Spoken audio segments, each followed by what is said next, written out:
we all try to feel better, and sometimes we do that by trying not to feel, right? We may disown, disclaim, or dismiss our emotions, or even invalidate our emotions to cope with the grief of it all, right? I mean, it's better to think of oneself, it's better, I guess, yeah. I mean, it's working better for the person to think of oneself as no worthy rather than my family is toxic. Hi, everyone, and welcome back to this episode. If you joined us for a previous conversation with Dr. Christina Michael, you know we unpacked what generational trauma really is and how it actually affects us emotionally and in many other aspects of our life, and what it actually means to begin the healing journey. Today, we go deeper. This episode is for anyone who is not just aware of the patterns, but ready to transform them. We'll be talking about the actual work of healing and how it really looks like step by step, and the emotional challenges that show up along the way. Because naming the pattern is only the beginning. To truly break it, to say, this ends with me, we need tools, insight, and compassion for the long process that follows. So I'm so grateful to have Dr. Michael here with me, back with us to guide us through this process. Good to have you here, Christina. Thank you for inviting me, Bailey, Ghazaleh, for another interview, and I hope this is helpful for anyone who's interested in this piece of work. Just again, I want to clarify and say that we may use trigger words or words that can be triggering for people. And once again, pay attention to that. Look after yourselves. Maybe come back to the video later. So just clarifying and highlighting that. Yes, Okay. thank you so much for doing that. That's really important that everyone who's watching or listening to this, please take care of yourself and make sure that you pause whenever you need to. Okay. Christina, let's jump into this. Last time we talked about what is generational trauma, and everyone who's interested, please go back to my channel and have a look at the first episode around this topic. But how do people actually start recognizing toxic family patterns? Yeah.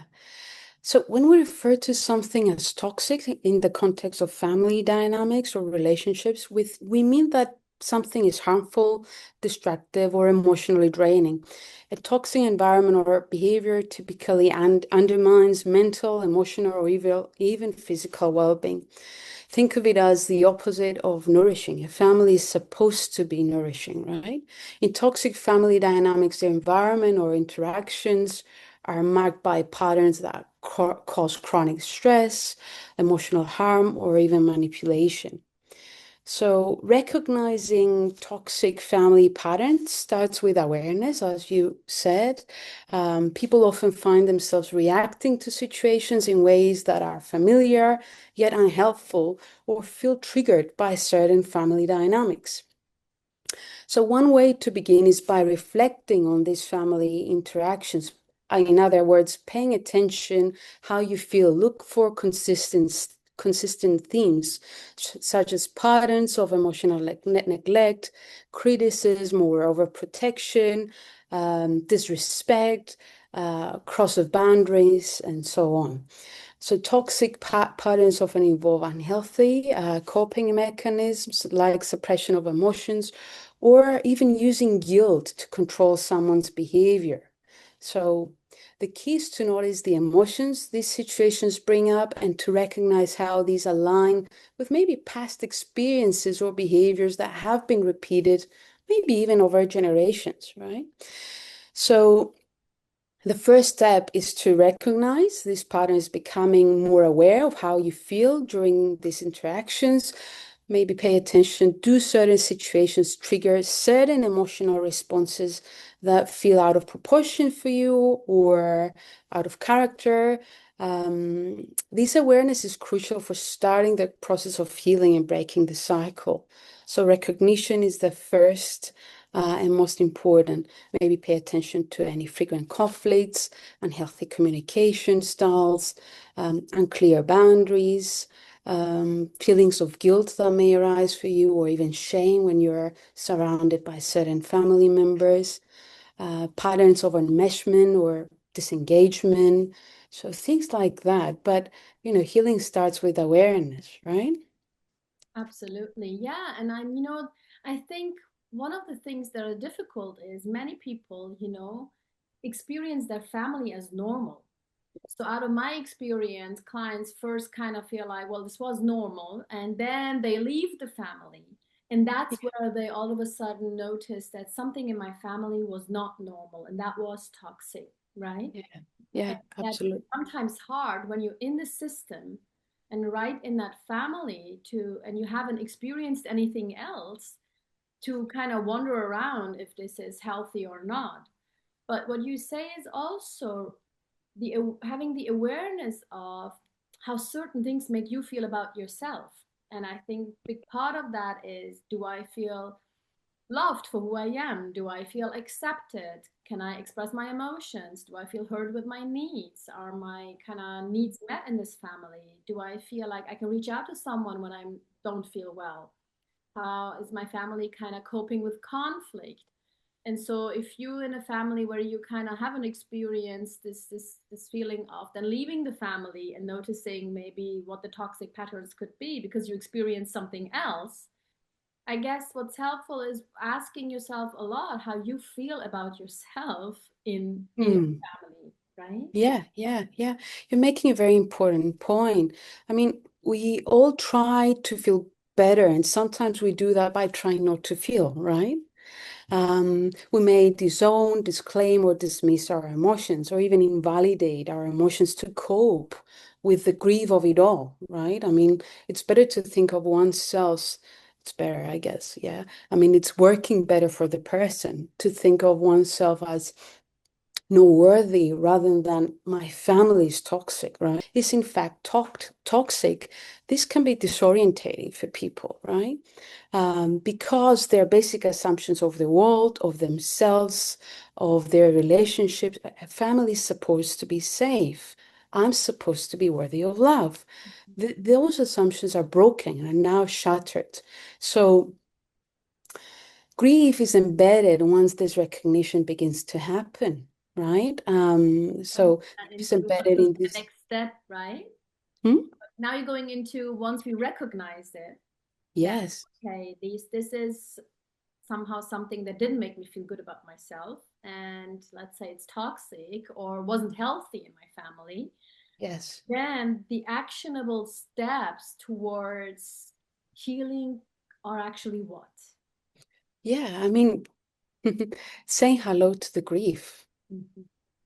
I mean, saying hello to what should have been there, attachment needs, feelings of safety, feelings of nourishment, feelings of acceptance, what should have been there but didn't happen, right? Um, so the desire for acceptance, understanding, or connection. So this is and I'm talking about adult work mainly, I should have said that. So what we do in emotion focused therapy, EFT, is guided by the process of the person. So this means that people are different, their traumas are different, their toxic families are different, and they may need different interventions at different times. So one may need grieving process and help to kind of grieve what didn't happen. Another person may need space to explore anger that keeps getting triggered for them. So the person might be stuck in anger, right? So this might be repeated in their relationships as well. Another person might be stuck in grief, sadness, and depression. So the intervention might be different for different people, right? But the first step might be, is important to recognize what comes up for you, right? And to give space to it. Might be anger, might be sadness, might be shame. Okay. So the Absolutely. next, So we all carry different kind of wounds. exactly. And what keeps you stuck in that wound might be different than what keeps me stuck in my wound. So the work of a therapist, an emotion focused therapist, is to assess Mhm. what keeps this person stuck, right? But if you could now kind of generalize it to the major three steps that this process requires, Mhm. what could be the first or the first three steps that are really necessary for everyone starting this journey to wanting Yeah. breaking patterns, you know? Yeah. Well, recognize that it might be a solo journey. Um, you might have to, I guess, go through it alone and no one recognizing what you are doing or feeling, Yeah. especially in the environment that has caused or triggered these behaviors or these feelings. It's really important to help for the therapist. I guess I'm saying the therapist, but it might be the client or the person themselves to access their core pain. What is it that really hurts here? Is it my need to be accepted? Is it my need to be acknowledged or seen or feeling safe? What's my core truth, core pain? And to welcome and give space, because this is you, right? It's not them, it's you and what you needed. Um, and help the person to find a way of attending to that need, right? Um, so if you're doing this work alone, and I wouldn't suggest that, I think you need another person or at least one healthy relationship in your life to do this journey because trauma happened in connection. So healing needs to happen in connection too, right? You might read books, you might listen to podcasts, but healing has to happen in connection. In relationship with someone else, right? This I is think so so. important. Yes. And I experience as a couples therapist how powerful it can be when, you kind of go, speak about your wounds with your partner, and, your partner can hold you in that wound. That we call it gives you kind of a corrective emotional experience, right? In Yes. that moment. And that corrective emotional experience is so incredibly important for your emotional brain to rewire what you've actually learned. Maybe you learned, I can't talk about my feelings because it's an unsafe place, or I feel rejected, or that's not what we do in our family. Hmm. And Hmm. yeah, yeah. So you mentioned loneliness at part of this journey, and one of the common feelings and the most challenging feelings that comes up with that is also guilt. So let's talk about guilt. Many Sure. people feel disloyal when they try to set boundaries or change. And why is that so huge that people feel so guilty? And how can we cope with the guilt? Yeah. Well, guilt often arises when someone tries to set boundaries or change a behavior, right? Especially in the context of family relationships because of a deep-rooted sense of loyalty or responsibility towards loved ones, right? And I want us to think about the cultural environment as well. In some cultures, families have this, I guess, sense of we need to do things together. So I guess culture is very important. And many people feel that by asserting their needs or changing their patterns of behavior, they're somehow rejecting or abandoning the people they care about, right? So this feeling is particularly strong when dealing with family dynamics, as these relationships often come with strong sense of obligation as well. So I guess when we talk about guilt, is really important to talk about adaptive guilt, but also maladaptive guilt. In emotion focused therapy, we differentiate these two emotions because they are different. Adaptive guilt is when we do something that essentially harms a loved one, right? Goes against our values or against our character. And then we have to do something to fix what we did, right? To make amends with the other person or even apologize. But maladaptive guilt comes from a sense of, I need to please everybody. And in that, you're almost betraying yourself, right? I need to say yes when in fact I want to say no, right? So you have this kind of sense that I'm doing the wrong thing here. And because in toxic environment, there is these messages, either spoken or unspoken messages, verbal or nonverbal, that you should obey or you shouldn't speak about things or, you know, this sense of manipulation by the environment. When you try to set your boundaries, you have this sense of maladaptive guilt. But this is maladaptive. So the person needs to, maladaptive means it doesn't fit your needs. It doesn't fit what your values, or what you're needing to do in terms of moving forward. So the person needs to sit with that feeling, to explore it and transform it, right? With assertive anger or boundaries, Mhm. or a sense of worthiness, right? Yeah. So this is what we do in EFT to help the person kind of gain this sense of worthiness, in the therapy context. Yeah, and guilt is also something, a message that somehow is being conveyed by the culture, right? I mean, Yes, many people unfortunately feel like the only way I can do this healing is maybe going no contact or setting harder boundaries with my family members, let's say yes, parents. yeah, And in many different cultures, this is not accepted. And then so you might feel even culturally excluded and not being understood by friends or by other people in your life. And this can make the journey even lonelier. So yeah. any suggestions how people can actually cope with the loneliness that comes with making certain decisions that you need to do for your own healing? Yeah.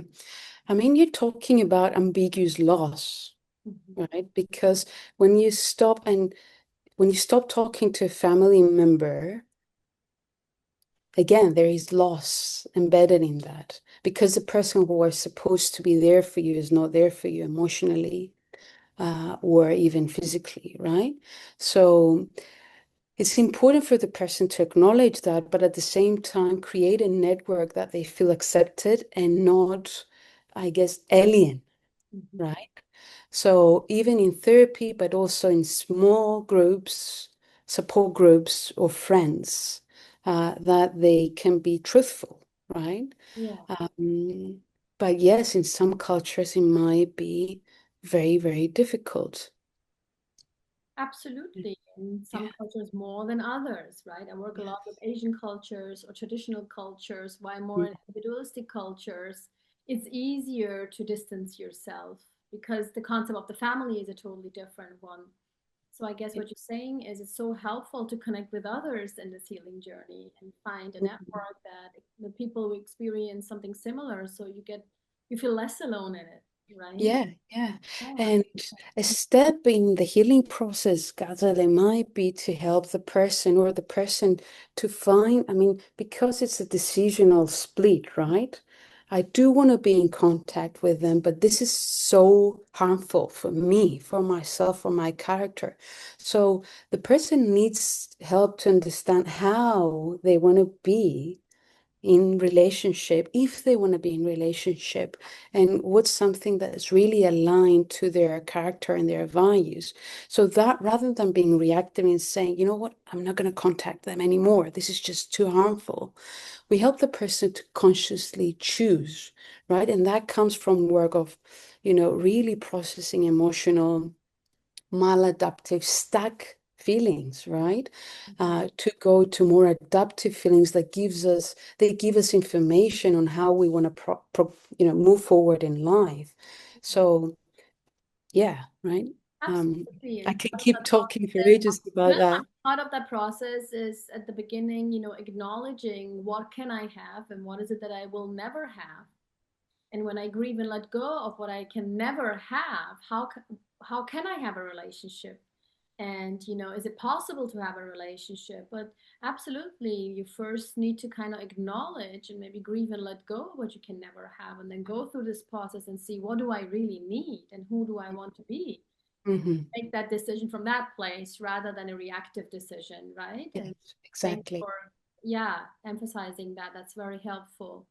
So this has been really powerful. And if you would have one major advice you would like to give someone who's watching this right now and is in the middle of the process, what would you like to tell them? Hmm. Well, it's not easy. Um, People often tend to not call this trauma, but it is trauma, right? Trauma is having gone through something alone, something that you didn't want to happen, but it happened.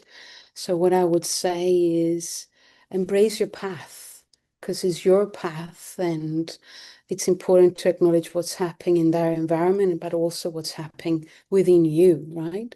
And deciding to not go through the path that has been set out for you within a family of generational trauma is very courageous.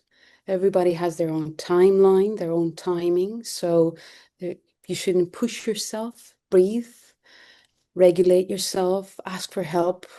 Um, it's okay to have setbacks in that journey. It's okay to pace yourself. Breathe, feel, allow. Mhm. Um, Breathe again and think and choose. Mhm. Choose rather than react. Yeah, absolutely. And one thing that comes up inside of me is also, yeah, acknowledge that you won't break all patterns, right? And Yes, you're yes, opening up a path, but this is not about breaking all patterns. This is about starting a journey that kind of can be followed by many other generations, right?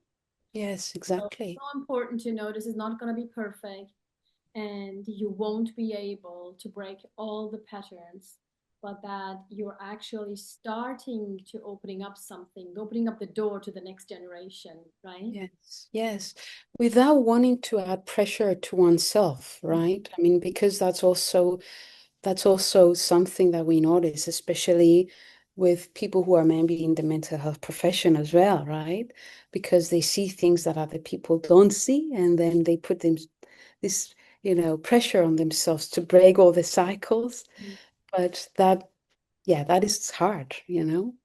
Absolutely. Thank you so much for this valuable conversation, Christina. It was really an Thank honor you, to talk Ghazaleh. about this with you. And I guess, you can talk about this so much, and I appreciate you took time. And what I hear also you saying is the main message is it's going to be painful. There are going to be a lot of difficult, painful emotions. You will feel alone in this. Be kind to yourself. Take time. Allow yourself to feel whatever comes up. Ask for help and know that you're actually not alone in this. Right? Yes, you might feel that you're alone, and that's important. That's why it's important. I know we need to finish, but trauma happens in loneliness, right? So being able to help the person put words in there, what they went through, and undo the emotional trauma, Mhm. that's the most important thing, right? Yeah, Undoing the aloneness of the trauma. yeah, Yeah, exactly. yeah. So ask for help with your loved ones, with a professional, and believe in yourself because this is really, really big.